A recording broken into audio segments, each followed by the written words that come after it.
오늘날 한국교회에서 사라진 두 가지 가르침이 있다면 그 첫째는 아마도 지옥일 것입니다. 영업사원들이 물건 팔면서 약점 얘기 안 하죠? 아쉬운 점. 이 물건이 다 좋은데 이게 좀 아쉽습니다. 이런 얘기 안 하죠? 다 좋은데만 얘기하죠. 좋은 점만 부각시킵니다. 약점 얘기했다가는 이 물건 못 팔 것 같아서 그러는 것 같아요. 근데 오늘날 교회 다니는 사람들이나 교회에서 가르침을 주고 있는 사람들 모두가 이 지옥을 기독교의 아킬레스건, 기독교의 약점으로 인식하는 것 같습니다. 이 지옥 얘기만 안 하면 내 남편 교회 나올 것 같은데, 이 지옥 얘기만 안 하면 전도할 때 좀 더 수월할 것 같은데, 이렇게 인식하는 것 같아요. 그러면 지옥을 빼봅시다. 지옥 얘기 안 하고 전도해서 뭐 할 건데요? 혹시 하나님 말고 자기가 만든 천국 같은 거 하나 있어요? 그래서 이 사람이 내가 전하는 나만의 복음, 지옥 빠진 나의 복음 전해서 내가 만든 어느 처소로 이 사람 데려가려고 전도하는 겁니까? 성경은 분명히 지옥에 대해서 얘기하고 있죠. 지옥의 실제 때문에, 지옥이 실제로 존재하기 때문에 복음이 필요한 겁니다. 그래서 지옥은 기독교의 핵심 중에 핵심일 것입니다. 근데 이걸 안 가르치고 있는 거죠. 교회에서 빠진, 교회에서 반드시 가르쳐야 되는데 빠진 또 하나의 가르침을 꼽으라면 천국입니다. 오늘날 교회에서 천국 얘기 잘 안 해요. 물론 천국이란 단어는 좀 쓰죠. 왜요? 기독교가 천국 가야 된다, 예수 믿고 천국 가자 이런 얘기 하니까 천국이란 그 단어 자체는 쓰는 것 같은데 천국이 과연 어떤 곳인가, 이런 가르침이 빠져 있습니다. 그러다 보니까 천국 가고 싶은 소망도 별로 없고 천국에 대한 오해가 난무하는 것 같습니다. 21장, 22장 이 두 가지 책은 하나님께서 지으신 곳, 하나님께서 지으신 그 천국을 우리에게 제시하고 있습니다. 그래서 앞으로 2주간 이 천국 얘기를 좀 중점적으로 다뤄보려고 합니다. 근데 여기서 주의할 점이 있는데요. 천국에 대한 지식, 천국에 대한 지식 그 자체가 그곳을 사모하게 하지는 않는다는 겁니다. 다시요. 우리가 천국에 대해서 배워도요, 천국이 어떤 곳이라고 교리를 듣게 돼도요, 그 지식 자체가 그 하나님 나라에 대한 사모함을 주는 건 아닙니다. 저는 왜 이렇게 사람들이 천국 얘기를 안 할까? 천국에 대해서 원래 기대가 없을까? 왜 천국을 잘못 알고 있을까? 아마도 그 첫째는 지식의 부재일 거예요. 천국에 대해서 잘 몰라서, 천국에 대해서 묵상을 해본 적이 없어서, 천국에 대한 가르침을 받은 적이 없어서. 그런데 이것만이 아니더라고요. 천국에 대한 사모함이 없는 이유는 이 땅이 살만해서일 겁니다.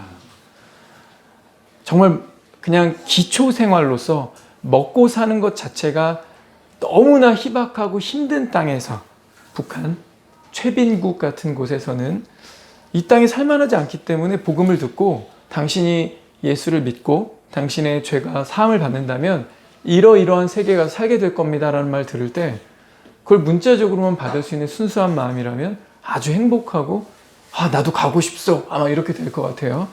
그런데 이 땅이 살만하니까 내가 비싼 것도 좀 사고 스마트폰도 좋은 거 하나씩 들고 다니고 차도 끌고 다니고 먹고 사는 별로 지장이 없고 그냥 나름 생활을 영위하고 있다고 생각된다면 천국에 대한 생각이 별로 없을 겁니다. 세 번째 이유는 아마 다른 데 푹 빠져 있어서, 뭔가에 푹 빠져 있어요. 누가복음은 이렇게 말하고 있습니다. 누가복음 21장은 너희는 스스로 조심하라. 그렇지 않으면 방탕함과 술 취함과 생활의 염려로 마음이 둔하여지고 뜻밖의 그날이 덫과 같이 너희에게 임하리라. 너희는 스스로 조심하라. 그렇지 않으면 뭐 한다고요? 방탕함, 술 취함, 생활의 염려로 우리 마음이 둔하여질 수 있다. 뭔가에 푹 빠져서 미쳐 살아간다는 거죠. 뭔가 재미있는 것, 나의 오감을 자극하는 것, 순간적인 즐거움, 그때그때 나를 조금 채워줄 것 같은 그것을 우리가 쫓아서 살다가 그런 거에 푹 빠져 있어서 천국에 대한 사모할 시간이 없는 거예요. 그리고 젊은 사람들에게 물어본다면 대부분 천국에 대한 얘기를 왜 안 하는가 물어보면 이렇게 답하는 것 같습니다. 해보고 싶은 게 아직 많아서. 저 결혼도 해봐야 되고요. 취업해서 뭔가 좀 해보고 싶고요. 저 옛날부터 봐둔 차도 있고요. 그것도 좀 사야 되고요. 저 여행도 좀 많이 다녀보고 싶고요. 저 이것저것 아직 하고 싶은 게 많은데요. 근데 천국 간다 그러면 죽으란 얘기예요? 막 이렇게 받는 것 같아요. 우리가 이렇게 천국에 대해서 오해가 많습니다. 천국에 대한 지식 자체도 없지만 다른 데 푹 빠져 있거나 이 땅의 삶 안에서 혹은 자기가 해보고 싶은 것이 천국보다 우선순위가 되어서 천국에 대한 갈망 자체가 없는 것 같습니다. 우리 잠깐 기도하고 오늘 본문이 무엇을 말해주는지 한번 마음으로 받아보도록 하겠습니다. 주님, 오늘 우리가 천국에 대한 주님께서 펼쳐 보이신 이 말씀을 다시 한번 진지하게 생각하고자 합니다. 바라기는 지식만 우리 마음속에 담겨지는 것이 아니라 하나님 나라에 대한 영원한 갈망도 우리 마음에 심어지기를 간절히 소원합니다.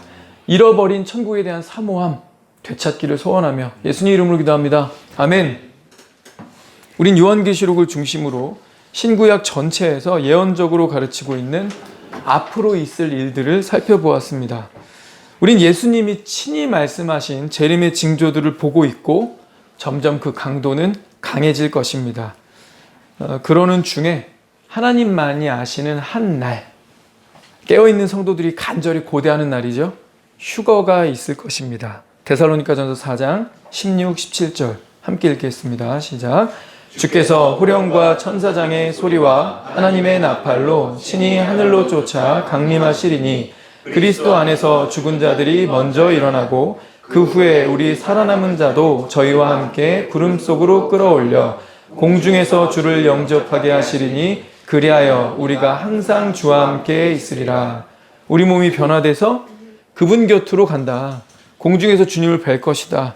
그리고 이 지상에서는 이 창세 이후로 한 번도 없었던 큰 환난과 재난이 있을 것이다. 그렇지만 휴거된 자들은 어떻게 한다? 이 공중에서 어린 양의 혼인잔치를 맞이하게 될 것이다.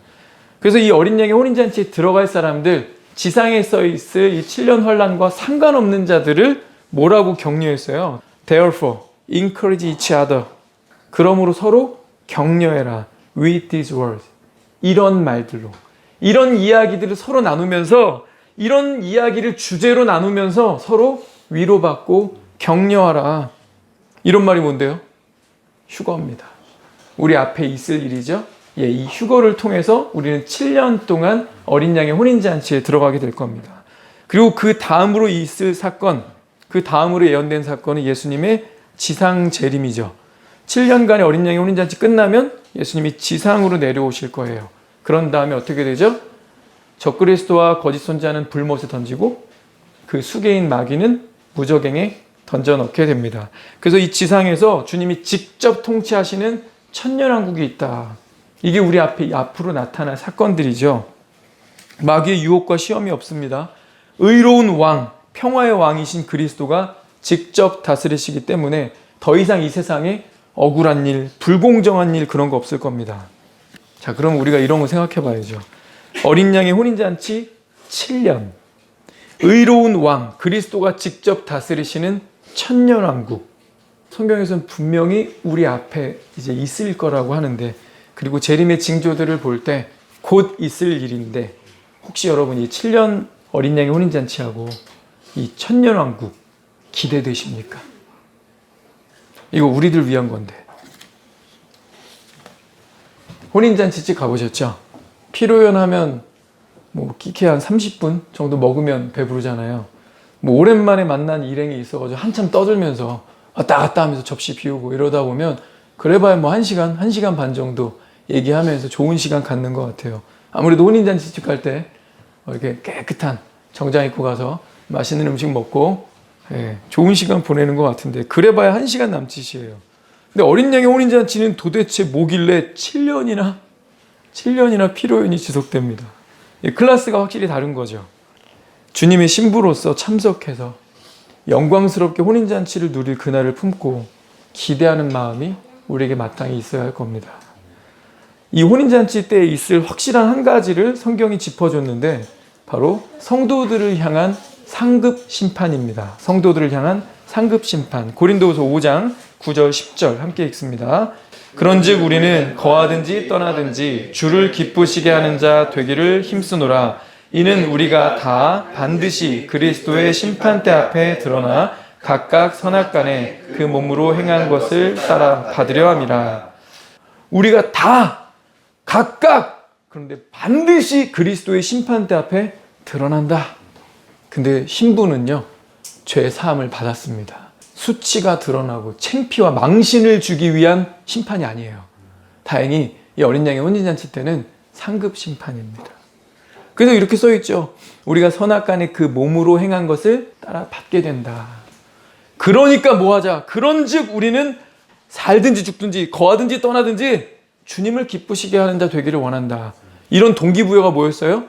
상급 심판이 기다리고 있으니까. 사도 바울과 적어도 우리가라고 표현했습니다. 사도 바울과 함께한 동역자들은 이 어린 양의 혼인잔치를 잔뜩 기대했던 것 같습니다. 그래서 야, 우리 주님 만나면 우리가 한 거 다 칭찬받고 상급으로 보상받을 거야. 그러니까 우리 힘있게 이 땅에 사는 동안 어떤 환난이 와도 인내하자. 끝까지 우리에게 주어진 사명을 완수하자. 그랬던 것 같습니다. 히브리서 11장 6절 우리 잘 아는 말씀이죠. 믿음이 없이는 하나님을 기쁘시게 하지 못하나니 하나님께 나아가는 자는 반드시 그가 계신 것과 또한 그가 자기를 찾는 자들에게 상 주시는 이심을 믿어야 할지니라. 자기를 찾는 자들에게 상을 주신다. 그것이 완전하게 집행되는 순간이죠. 자, 다시 한번 묻겠습니다. 우리 믿음을 담아 아멘으로 고백해 봅시다. 혼인잔치와 상급 심판이 있을 휴거 그리고 7년의 그날 기대되십니까? 아멘. 7년 끝에 예수님의 지상재림과 그것과 함께 이어지는 천년왕국이 있습니다. 오늘날 뉴스를 켜면 온갖 거짓말, 불법, 악행들이 난무하지만 그것도 카메라 앵글을 잡은 면을 보여준 게 그거예요. 그럼 수면 아래에서 자행되는 셀 수 없는 불법과 수많은 죄악은 말할 것도 없죠. 그러나 온전한 의로운 왕이신 우리 예수께서 직접 다스리시는 세상 어떨까요? 완전한 지식과 완전한 지혜로 통치하실 그리스도, 적어도 어떤 억울함은 없을 겁니다. 불공정도 없어요. 뉴스를 켜면 오늘 잘된 일만 보도가 될 겁니다.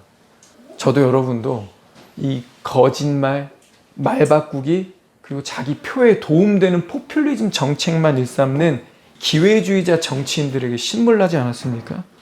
참되고 능력 있는데 의로운 왕이 다스리시는 세상, 우린 이거 보기를 원합니다. 아멘. 예수께서 직접 왕이 되셔서 다스리시고 그의 신부인 우리도 그분과 함께 재판하고 다스리며 섬길 것입니다. 또 한번 묻겠습니다. 주님이 직접 다스리시는 천년왕국 기대하고 사모하며 기다리시겠습니까? 아멘. 아멘. 우리 성도들을 위해 준비된 일이기 때문에 우리는 이 어린 양의 혼인잔치와 천년왕국을 사모하면서 또 그러한 말들로 서로를 위로하고 격려하면서 살아가야 합니다. 그런데 많은 면에서 우리의 실상은 그렇지 못한 것 같습니다. 존매가도 목사님은 요 절을 강해하시면서 이렇게 말씀하셨어요. 교회 역사를 통틀어 하나님의 백성은 마땅히 천국에 깊은 관심을 뒀다. 그들이 천국 기쁨을 갈망한 이유는 이 땅의 일에 크게 얽매이지 않았기 때문이다. 그들은 자신을 더 좋은 나라, 곧 하늘나라를 바라는 땅에서 나그네 된 추방된 사람으로 여겼다. 그러나 슬프게도 그것은 오늘날 교회에서 많은 사람에게 더는 사실이 아니다. 교회는 즉각적 만족, 물질적 안락, 자기애를 탐닉하는 이 사회에 미친 열정에 사로잡혀 세속화된 상태다. 성서는 믿는 사람들이 천국에 초점을 맞춰야 한다고 분명히 가르친다. 세상이 그러고 있다는 거죠. 즉각적 만족, 물질적인 안락, 자기애와 자기만족, 자기 행복에 빠져 있다. 그런데 교회도 별반 다르지 않다는 겁니다. 빌립보서 3장 20절, 골로새 3장 1, 2절 오직 우리의 시민권은 하늘에 있는지라 거기로서 구원하는 자 곧 주 예수 그리스도를 기다리노니 그러므로 너희가 그리스도와 함께 다시 살리심을 받았으면 위의 것을 찾으라. 거기는 그리스도께서 하나님 우편에 앉아 계시느니라. 위의 것을 생각하고 땅의 것을 생각지 말라. 성경은 천국을 500회 이상 말하고 있습니다. 계시록만 해도 50회 이상입니다. 천국 생각을 안 하고 사는 교인들에게, 천국을 마음에서 잃어버린 자들에게 말씀하시는 거죠. 땅의 것이 아니다. 위의 것을 마음에 두어라. 하나님의 약속하신 바 이 천국을 되찾으라고 말하고 있는 겁니다. 최근에 결혼했다면 부부끼리 혹은 가까운 지인끼리 천국 얘기해 본 적 있습니까? 요즘 무슨 기대로 살아? 무슨 낙으로 살아? 이렇게 물어본다면 우리 답변이 주로 뭘까요? 취업? 차 사는 거? 집 구매하는 거? 결혼? 혹은 여름 휴가 때 비행기 타고 어디 해외여행 갈 거? 이런 단기적인 계획들도 우리에게 기쁨을 주는 게 맞지만 성경은 잊혀져서는 안 되는 우리가 항상 마음 한켠에 두고 살아야 하는 것으로 천국을 제시하고 있습니다. 우리가 지옥과 상관없는 운명이 되었다. 나는 예수를 믿는다. 이런 믿음이 있을지라도 반드시 천국에 대한 묵상과 천국에 대한 갈망이 있어야 한다는 거죠. 하나님의 사람들이 가진 이 희망이 얼마나 대단한 것인지 다른 종교 몇 개랑 비교 좀 해봅니다. 불교와 힌두교 그리고 뉴에이지 종교는요, 다른 종류의 생명체로 윤회된다라고 믿죠. 영적으로 부질없는 헛수고입니다. 도교는요, 죽음을 아주 냉담하게 바라봅니다. 죽음은 그냥 무예요. 망각된 상태, 아무것도 기억이 안 나고 아무것도 하지 않는 상태, 그냥 없는 겁니다. 일부 이슬람교는 70명의 처녀들을 남자가 육체적 쾌락을 맛볼 수 있게 해준다. 그래서 이 무장단체들, 어린이 테러범들이 있는 이유가 그 아이들에게 이렇게 세뇌시켜서예요. 너 이 땅에 사는 거 지질이 복도 없게 태어났지. 너 사는 거 힘들지. 너네 아버지 어머니 너무 가난하지. 야, 근데 고통은 잠깐이다. 네가 이 폭탄을 가지고 이 위대한 알라를 위해서 희생한다면 잠시의 고통 후에 넌 70명의 여자와 함께 기쁜 생을 영위하게 된다. 이런 거짓말로 꾸미는 거죠. 이런 육체적 쾌락을 추구한다면 라스베가스 가는 게 나을 것 같습니다. 근데 일부 그리스도인들도 이런 사람들, 이런 종교에 못지않게 천국을 자기 관념대로 잘못 알고 있습니다. 그들은 이제 천국 가면 그냥 날개를 달고 구름에 떠서 하프나 뜯는 걸로 생각을 하고 있는 것 같아요. 천국 가서 하나님을 매일, 매 순간 계속 예배만 해야 되기 때문에 딴 생각 조금도 못하는 곳이고 따분하고 재미없는 곳, 어둠이 없어서, 오늘 본문에도 그러거든요. 어둠이 없는 곳이에요. 자, 어둠이 없어서 나의 사생활이 다 드러나는 곳. 정말 짜증나겠죠. 좀 은밀하고 좀 나만 있고 어두운 곳이 좀 있어줘야 우리 살짝씩 우리 지금 사는 생애에서는 그런 거 조금 즐기잖아요. 나만 아는 거, 내가 스마트폰으로 보는 거, 내가 검색하는 거, 내가 거기 시간 무지 보내는 거 다 오픈할 수 없잖아요. 사생활이라는 이름 하에 은밀함이 필요한데 맨날 찬송가만 부르고 예배만 들어야 되고 늘어지게 잠을 잘 수 없는 곳. 천국 가기 싫죠. 괜히 상상하면 천국 가면 뭐 늦잠 자면 천사가 돌아다니면서 야 기상! 우리 새벽부터 하나님 찬양하자. 천국 가면 잠을 못 잘 것 같아. 우리 토요일 얼마나 기다립니까? 막 내가 늘어지게 자도 아무도 간섭하지 않는 곳. 야한 생각하면 딱 걸리는 곳. 감시 감독이 아주 삼엄한 곳. 우리는 천국을 별로 즐겁지 않은 곳으로 여기는 것 같습니다. 지옥을 피하기 위해서 다른 선택지가 없어서 가는 곳. 자꾸 이런 식으로 생각하는 경향이 있습니다. 여러분들은 지금까지 천국 어떻게 생각해 왔습니까? 저랑 비슷하지 않았어요? 여러분들이 아마 복음을 전해준 분들은 너 죄인이지. 부모님께 맨날 순종했어? 아니잖아. 너 음란한 생각 안 해? 아니잖아. 너 친구랑 안 싸웠어? 아니잖아. 이러면서 우리가 죄 지었던 거를 막 회상시키면서 너 큰일 난다. 천국은 홀이라도 남김없이 다 갚기 전에는 결코 나오지 못하리라 했어. 너 그 과거의 죄 어쩔 거야. 그리고 너 가만 보니까 너 앞으로도 그런 죄 질 것 같은데 물론 나도 그런 죄 질 가능성이 있고 난 그래서 예수 믿는다. 너 빨리 이 죄 사함 받아야지. 너 안 그러면 영원토록 못 나오는 불못에 들어가게 돼. 천국 가야 되지 않겠어? 여러분 혹시 이렇게 천국 배우지 않으셨어요? 그러니까 우리가 천국을 어떻게 묵상합니까? 지옥을 피하기 위한 유일한 선택지. 어찌 보면 그 이상도 이하도 아닌 것 같습니다. 자, 그럼 천국이 어떤 곳인가? 오늘 본문이 소개해주고 있죠. 요한계시록 21장은 하늘로부터 내려온 새 예루살렘에 대해서 말하고 있습니다. 2절, 10절인데요. 또 내가 보매 거룩한 성 새 예루살렘이 하나님께로부터 하늘에서 내려오니 그 예비한 것이 신부가 남편을 위하여 단장한 것 같더라. 10절 성령으로 나를 데리고 크고 높은 산으로 올라가 하나님께로부터 하늘에서 내려오는 거룩한 성 예루살렘을 보이니. 자, 하나님께로부터 하늘에서 내려온 거룩한 성 새 예루살렘. 바로 위에 9절에는요. 이 하늘에서 내려온 이 예루살렘 성을 신부라고 했습니다. 이리 오라. 내가 신부 곧 어린 양의 아내를 내게 보이리라. 구약 성경에서는 하나님의 아내를 이스라엘로 비유하셨고 신약에 와서는 신부, 아내라고 하면 보통 교회를 지칭했었죠. 근데 요한계시록 21장에서는요. 신부 아내가 교회나 이스라엘이 들어가서 살게 될 집이에요. 새 예루살렘, 거룩한 성, 이것을 신부라고 했습니다. 자, 하나님 지으신 곳이 어떤 곳일까? 이 천국이 어떤 곳인가? 천국은 하나님이 지으신 곳입니다. 성경에서 여러 차례 이 하나님이 직접 지으신 곳이다 이 표현을 썼는데 우리 생각엔 뭐 당연한 거 아니야 그러는데 성경이 반복했는지 이걸 강조했는지 한번 눈으로 확인해 볼까요? 요한복음 14장 1에서 3절 너희는 마음에 근심하지 말라. 하나님을 믿으니 또 나를 믿으라. 내 아버지 집에 거할 곳이 많도다. 그렇지 않으면 너희에게 일렀으리라.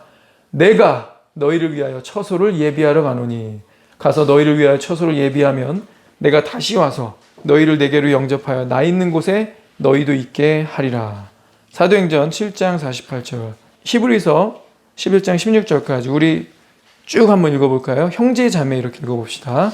그러나 지극히 높으신 이는 사람의 손으로 지은 곳에 계시지 아니하시나니 그리스도께서 장래의 좋은 일에 대제사장으로 오사 손으로 짓지 아니한 곧 이 창조에 속하지 아니한 더 크고 온전한 장막으로 말미암아 그리스도께서는 참것의 그림자인 손으로 만든 성소에 들어가지 아니하시고 오직 참 하늘에 들어가사 저희가 이제는 더 나은 본향을 사모하니 곧 하늘에 있는 것이라.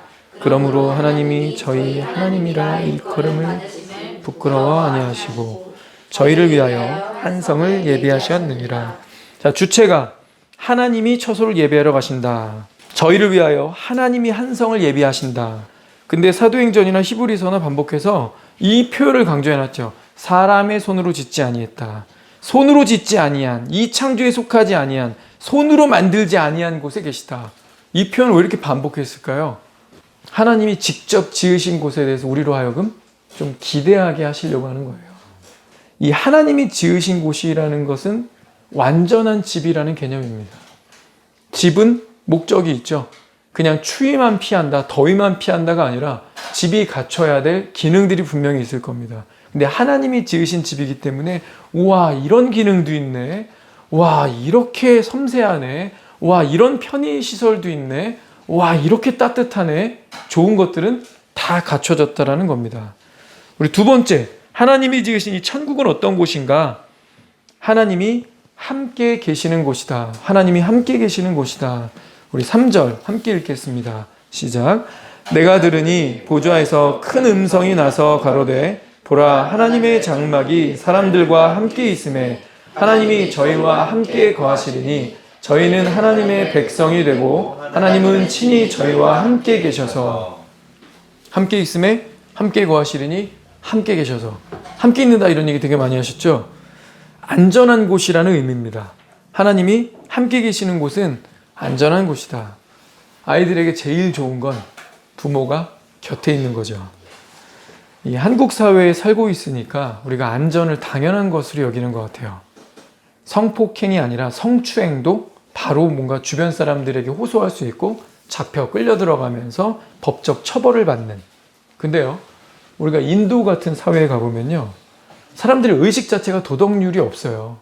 그래서 인도 같은 곳은 여성 혼자 여행하면 절대 안 되는 곳입니다. 버스나 지하철 타면 그냥 남자들이 계속 여자를 이렇게 성적인 욕구의 대상으로 쳐다보고 그 시선도 기분 나쁜데 뭐 내리려고 손잡이 잡고 서 있으면 힙을 만지는 건 기본이요. 뭐 백헉도 그냥 하고요. 근데 어쩌라고. 근데 그 주변에서 바로 누가 잡아가지도 않아요. 그걸 호소해봤자 남자들이 뭐 그 정도 가지고 이런 식의 시선으로 바라봅니다. 우리한테는 죽기만큼 싫은 불쾌함과 어떤 죄일 수 있지만 이런 도덕률과 의식 자체가 없는 곳에서는 안전이 보장받을 수가 없는 거죠. 인도에서는 생후 1년 된 아이도 남자 4명이 성폭행하고 내다버리는 사건도 발생했습니다. 이제 막 갓 돌진한한 여자아이일 뿐인데요. 미국 같은 사회도 그렇게 선진국이라고 하지만 밤길 걸어다니지 않죠. 그리고 미국에 유학 간 어학연수 간 제 친구들이나 지인들도 보면 꼭 차를 사더라고요. 동양인 같은 경우 차 없이 이동하면 위험하다. 그냥 후드려 맞고 지갑 다 털린다. 그냥 몸이라도 건사하면 다행이다. 그래서 외국 유학 보내면 그냥 기본적으로 부모들이 차를 꼭 사준다고 합니다. 하나님이 함께 계신다면 최고의 안전, 우리 하나님이 보장하시겠다는 거죠. 세 번째는, 이거 우리 묵상할 게 참 많은 단어들이 나오는데요. 모든 눈물, 사망, 애통, 곡하는 것, 아픔이 없는 곳입니다. 우리 4절 함께 읽도록 하겠습니다. 모든 눈물을 그 눈에서 닦아주시니 다시는 사망이 없고 애통하는 것이나 곡하는 것이나 아픈 것이 다시 있지 아니하리니 처음 것들이 다 지나갔음이로라. 우리가 왜 웁니까? 왜 슬퍼합니까? 왜 아파합니까? 자존심이 상해서일 수도 있어요. 아, 진짜 열받는다. 아, 아프다. 근데 내가 반격할 수는 없다. 자존심이 실컷 상하는데 이거 어찌 못하겠어. 너무 화가 나고 억울한데 어찌 못하겠어. 또 힘들어서 울 수도 있죠. 진짜 이 상황 자체가 내가 감당하지 못하겠다. 이거 너무 힘들다. 혹은 죄책감 때문에도 우리가 아파하기도 합니다. 실수 때문에도 그래요. 아, 도대체 나 왜 이러지? 아, 쓰레기 같은 진짜. 나 이거 어떻게 해야 되는지 도대체. 막 이런 것도 있어요. 또 어떤 거는 생각했던 대로, 계획했던 대로 일이 안 되고 자꾸 틀어지니까. 그런 거 반복될 때마다 아프죠. 예, 슬픕니다. 그리고 우리가 울기도 합니다. 그리고 우리 모두는 아직 부모님 살아계세요? 우리 뒤에 당면할 것을 하나 이고 사는 거예요. 우리 부모님 돌아가신 마음 아프죠? 슬프죠? 우리 인생을 아주 심플한 단어들로만 표현해보면 O, S, 영어로 하면 D. O는 old예요. 이 늙음의 문제죠. 우리 인생의 문제가 늙음이 없다면 야, 얼마나 좋을까요? S는 아픔입니다. D는 뭘까요? 예, death, 죽음이죠. 부모님이 나셔가지고 출생을 했는데 출생부터 이 죽음까지, 죽음에 이르기까지 계속 우리는 이 늙음이라는 문제를 피할 수가 없죠. 그리고 이 사이에 그냥 늙는 게 아니라 늙는 것도 서러운데 자꾸 병들어요. 몸이 약해지니까, 그죠? 병듭니다. 그런데 사고가 나서 죽기도 합니다. 우리 인생에 이런 문제가 있잖아요. 이 문제, 인생에서 결코 해결할 수 없는 이 문제가 우리에게 있기 때문에 우리에게는 아픔과 슬픔과 눈물이 있을 수밖에 없죠. 근데 이 천국이 뭐라고 말합니까? 더 이상 우는 일 없다. 더 이상 네가 자존심 때문에 아파할 일이 없다. 더 이상 네가 힘들어서 너무 억울해서 울 일 없다. 그리고 내가 친히 함께 있는다고 약속했지? 너의 안전만 보장하는 게 아니라 함께 있음으로써 너의 눈물을 닦고 이젠 더 이상 눈물 흘릴 일이 없게 해주겠다라고 주님은 약속하시는 겁니다. 자, 천국이 어떤 곳인가? 네 번째, 아름다운 곳이다. 오늘 이 21장은 천국에 대한 디자인을 많이 설명해 놨어요. 여러분, 우리 물건 살 때요, 성능만 보고 사지 않습니다. 그렇죠? 우리 11절 먼저 함께 읽겠습니다. 시작. 하나님의 영광이 있음에 그 성의 빛이 지극히 귀한 보석 같고 벽옥과 수정같이 맑더라. 스마트폰 하나만 사더라도, 차를 사더라도 우리 디자인과 색상 보죠. 들고 다닐 건데 매일 내 눈으로 보고서 가까이서 볼 건데 디자인과 컬러, 눈에 보이는 거 중요합니다. 또 튼튼해야 합니다. 떨어뜨렸을 때 한 방에 그냥 박살나버리면 그런 일회용으로는 우리가 스마트폰 살 수가 없죠. 튼튼해야 돼요. 근데 하나님이 지으신 곳에 대한 상세 묘사가 일단 디자인이 굉장히 아름답습니다. 쭉 보면 뭔 보석을 이렇게 많이 치장했어. 21절 보십시오. 21절 보면 문이 12개가 있는데 그 문이 각각 진주로 돼 있대요. 여러분, 진주 요만하잖아요. 근데 문 사이즈가 진주만하답니다. 그리고 21절 후반절에 뭐라고 되어 있어요? 성의 길은 맑은 유리 같은 정금이더라. 사이즈도 나오죠. 16절에 그 성은 네모가 반듯하여 길이와 너비가 같은지라. 갈대자로 성을 측량했는데 12,000 스타디온인데 길이와 너비와 높이가 같더라. 이거 정육면체란 얘기입니다. 가로 세로 높이가 12,000 스타디온. 이 스타디온이 약 200m 정도 되니까 이거 2,400km 정도예요. 와, 어마어마한 거죠. 정말 넓은 거죠. 가로 세로 높이가 2,400km. 근데 거기에 달린 문짝이 진주래. 그리고 그 안에 다니는 길이 21절에 유리 같은 정금. 그냥 정금도 아니고 유리 같은 정금. 이거 얼마나 반딱반딱거리면. 그리고 18절부터 벽옥이라는 표현이 나오는데 그 성곽은 벽옥으로 쌓았다. 이 벽옥이 뭘까 많은 사람들이 궁금했는데 모든 주석가들이 하나같이 이 벽옥을 다이아몬드라고 얘기합니다. 그러니까 디자인이 최고의 보석들로 되어 있고 튼튼한 것으로 되어 있고 아름다운 것으로 되어 있다. 기능뿐만 아니라 디자인도 완벽하다는 거죠. 다섯 번째, 어둠이 없다입니다. 어둠이 없다. 우리 21장 23절입니다. 함께 읽을까요? 시작. 그 성은 해나 달의 비침이 쓸데없으니 이는 하나님의 영광이 비치고 그 어둠이 그 등불이 되심이라. 이게 도무지 닿지 아니하리니 거기는 밤이 없음이라. 밤이 없다. 아주 어두운 데가 있어야 좀 뭐 숨어서 뭐라도 좀 하고 그럴 것 같은데 이사야 60장 19, 20절에도 이런 맥락을 얘기하고 있거든요. 다시는 낮에 해가 내 빛이 되지 아니하며 달도 내게 빛을 비추지 않을 것이요 오직 여호와가 내게 영영한 빛이 되며 내 하나님이 내 영광이 되리니 다시는 내 해가 지지 아니하며 내 달이 물러가지 아니할 것은 여호와가 내 영영한 빛이 되고 내 슬픔의 날이 마칠 것임이니라. 하나님이 영광이 되신다. 하나님이 영영한 빛이 되신다. 두 번이나 반복해놨죠. 근데 여기서 포인트는 이거예요. 슬픔의 날이 마칠 것임이라.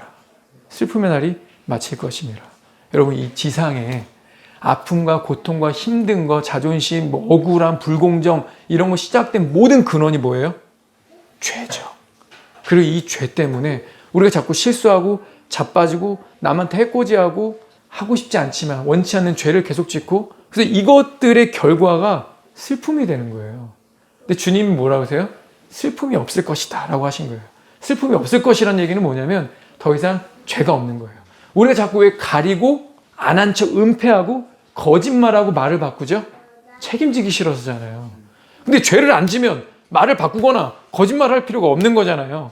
근데 주님이 이 죄라고 하는 근원 자체를 없으실 거기 때문에 우리가 더 이상 수치심도 없고 죄책감도 없고 그래서 우리는 슬플 일도 없다는 겁니다.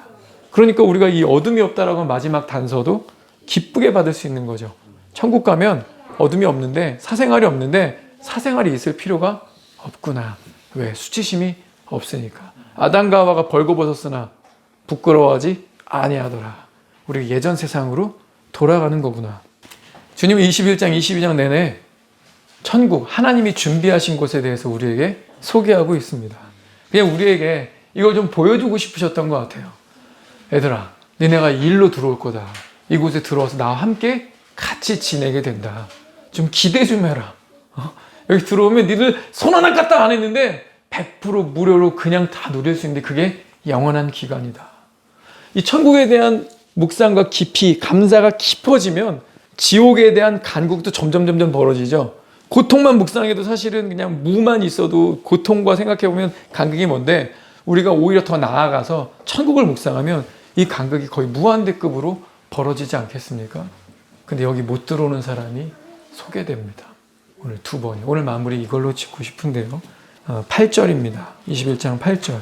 그러나 두려워하는 자들과 믿지 아니하는 자들과 흉악한 자들과 살인자들과 음행자들과 점술가들과 우상숭배자들 거짓말하는 모든 자들은 불과 유황으로 타는 못에 던져지리니 이것이 둘째 사망이라. 27절. 무엇이든지 속된 것이나 가증한 일 또는 거짓말하는 자는 결코 그리로 들어가지 못하되 오직 어린 양의 생명책에 기록된 자들만 들어가리라. 오늘 설교 서론에 말씀드린 것처럼 이 시대에 교회에서 사라진 두 가지 가르침, 천국과 지옥이 사실 같이 언급이 되고 있어요. 근데 첫 번째 언급된 자들이 두려워하는 자들이죠. 성경은 선 언급의 원칙이 있다고 했습니다. 이거 그냥 8절 짧게 줄이면 뭐예요? 그러나 믿지 아니하는 자들은 불과 유황으로 타는 못에 던져지리니. 아니 믿지 아니하는 자들이 흉악하고 믿지 아니하는 자들이 두려워하고 믿지 아니하는 자들이 음행하고 거짓말하고 막 이럴 거 아니에요. 근데 주님은 일부러 이 목록을 나눠 놓으셨는데 그 맨 앞에 이상하게 순서를 뒤바꾸셔서 두려워하는 자들을 넣으셨습니다. 두려워하는 자들. 이 두려워하는 자들 누굴까요? 또 다른 번역에는 겁쟁이라고도 해놨는데 이 신앙이 분명하지 못해서 하나님께 대한 믿음이 분명하지 못해서 위기나 어려운 순간 특별히 이 21장 앞부분 이 계시록 시대에는 뭐예요? 적그리스도가 다스리는 7년 환란의 시대죠. 이때 짐승의 우상에 경배하고 짐승의 표를 받는 자들 왜 그렇죠? 두려워하기 때문에. 그러니까 신앙이 투철하지 못한 자들 교회는 다니는데 어설픈 자들 그런 자들이 어떻게 된다? 불과 유황못에 던져지게 된다. 근데 그들이 맨 앞에 있다고 했습니다. 사도 요한은 이런 맥락을 요한 1서에도 그대로 기록을 했습니다. 같은 저자가 써서 그런지 이걸 가르치고 있어요. 요한일서 4장 제가 17절 여러분이 18절 읽겠습니다. 이로써 사랑이 우리에게 온전히 이루어진 것은 우리로 심판날에 담대함을 가지게 하려 함이니 주께서 그러하심과 같이 우리도 이 세상에서 그러하니라. 사람의 두려움이 없고 온전한 사랑이 두려움을 내쫓나니 두려움에는 형벌이 있습니다. 두려워하는 자는 사랑 안에서 온전히 이루지 못하였느니라. 온전한 사랑이 두려움을 내쫓는다. 그리고 이 온전한 사랑이 내 안에 이루어진 사람은 어떻게 된다? 심판날에 담대함을 가지게 된다. 천국에 대해서 좀 묵상 좀 하고 살자. 천국에 대해서 우리가 좀 사모하는 마음을 좀 가지고 영원한 나라, 하나님께서 준비하실 그 나라에 내가 가게 될 거라고 하는 이 믿음을 좀 가지고 이 묵상을 좀 가지고 살자. 두 번째는 이 성경이 그 천국 얘기하면서 불과 유황으로 타는 못에 던져진다. 근데 그 맨 앞이 두려워하는 자들이다. 두려워하는 자들은 온전한 사랑이 이루어지지 않은 자들이다. 이거 어디 있죠? 두려워하는 자들? 교회 안에 있습니다. 믿지 않는 자들, 우상숭배자들, 거짓말하는 자들 세상에도 있다고 말할 수 있는데 두려워하는 자들은 교회 안에만 있습니다. 이게 오늘 저 여러분에게 주는 교훈이 있지 않습니까? 어린 양의 생명책에 기록된 자들만 우리가 이 묵상해야 하는 우리가 앞으로 가게 될 천국에 들어갈 것입니다. 금, 다이아몬드로 되어 있는 곳, 어둠이 없는 곳, 죄가 없는 곳, 완전한 그 주님께서 완전한 의로 다스리시는데 우리의 눈물을 모두 닦아주시는 그곳 누구만 갈 수 있다? 두려워하지 않는 자들, 온전히 구원이 이루어진 자들만 갈 수 있다고 했습니다. 요한계시록 내내 강의하는 내내 구원에 대해서 점검해 보게 하지 않습니까?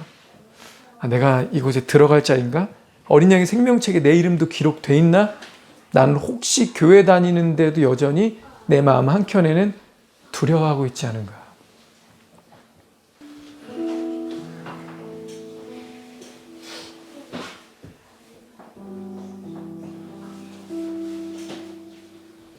주님, 주님의 임재가 기다려지고 기대가 되고 설레이고 내 마음을 채우는 갈망, 내 힘들었던 모든 것들을 채워내는 이것이 되어야 할진데 왠지 주님의 임재가 조금 찝찝하고 두려움이 생깁니다. 온전한 사랑이 두려움을 내쫓는다라고 했는데 두려움에는 형벌이 있음이라고 했는데 심판날에 담대함을 가지려면 온전한 사랑이라고 말씀하셨는데 주님, 제 자신을 정직하게 돌아볼 때 혹시 온전한 사랑이 아니라 마음에 두려움이 있지는 않습니까?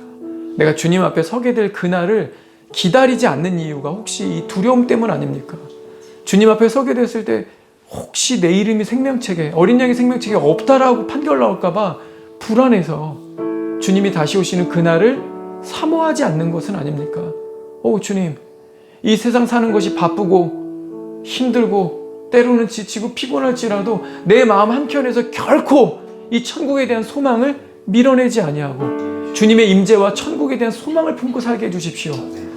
제가 이 지옥에 대해서는 남의 것이라고 치부할 수 있는 담대한 확신을 가질 수 있게 해주십시오. 온전한 사랑으로 내 마음을 채워주시기를 원합니다. 우리 자기 목소리로 기도합시다.